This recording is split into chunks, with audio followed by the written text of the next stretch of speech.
tell a story about how you met Dad. No, I knew, well, I went to school with Louis. Yes. What was Louis' name? Louis Schrage Schrage. Okay. I didn't like him. I never really liked him, and here I wind up marrying him. Well, why didn't you like him? Because he was spoiled. And unfortunately, his father had passed away when Louis was only 11. So he had just his mother and his sister, so he was pretty spoiled. I lived out in the country. He lived in the village. Where do they live in the village? Right down where David Schrage lives now. That was Louis's. And what did Grandma have there? I mean, did she have because she had the business? Yeah, well, Louis's dad was first he worked in the garage. Louis's dad, and then he couldn't. At Schrage Brothers we're talking about? Yeah, yes. Because all the brothers worked in that garage. And then after a while, he couldn't stand being on the cement, and then he started working for Killy Butts in St. Cloud in the fuel oil. And then he branched out on his own, and he started Schrage Oil Company in Mount Calvary. So, but then Louis's dad died when he was 37, and then his uncle drove the truck until Louis was, well, then Louis had to go his into uncle, service. Louis was too young, yeah. Uncle who? Uncle Tony Fritz, yeah. Okay. That was Rose's brother, and Louis's mother's brother.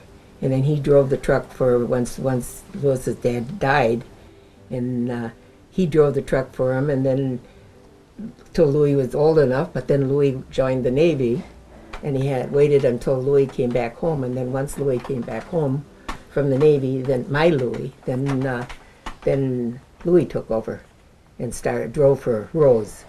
But Rose still had the oil business until 1973, I guess it is, when Louis and I took it over. And then Rose retired, and Louis and I had the oil company until he sold it later, years later.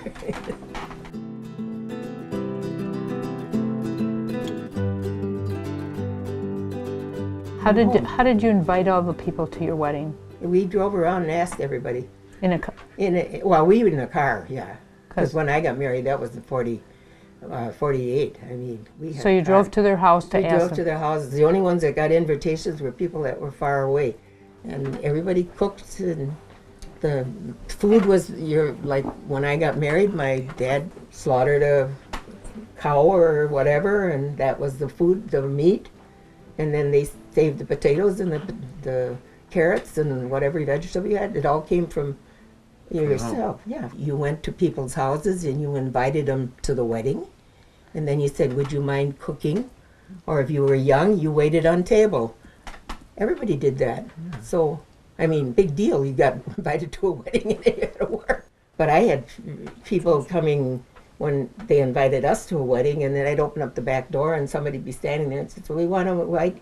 And this one lady, that one time, she said, "We want to invite you and Stupp to the wedding." And I thought, she didn't ever know his name was Stupp. I mean, he was called Stupp when he was younger, but he wasn't called Stupp anymore.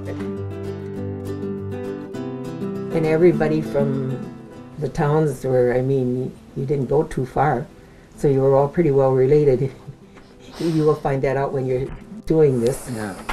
That you, well, my dad always said, "How far did the horse and buggy drive? Go." Yeah. I mean, in the wintertime, where are you going to go? You're not going to go too far. You can only go that far to meet somebody. Is that what you said? That might need to be the tagline for the entire Yes. podcast. Yeah. How far did the horse and buggy go? Yeah. You never didn't go very far. Well, that's why sometimes when you look through these books and you see all your histories and you're going back and like, oh, you really realize you're related to so many people, and then you begin to wonder, oh, like, are we all related? Are we like?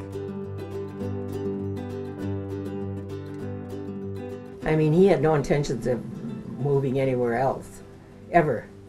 You know, I mean, that was the job that he was going to, or was destined to take. Well, was it just the oil company, or was it just because his family was around? No, because the family stayed, yeah. And his mother was here, and his sister.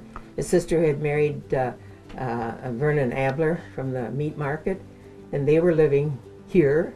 And his mother was, of course, a widow, and had been a widow since a young woman. And of quite a few of his, I mean, the family part on it. Mm-hmm. And but he never had any intentions of going anywhere else and doing. He had worked in different jobs before, but anything that he would have to go back to. And he liked the area. And he liked it. It worked out anyway, even if I didn't like him when he was young.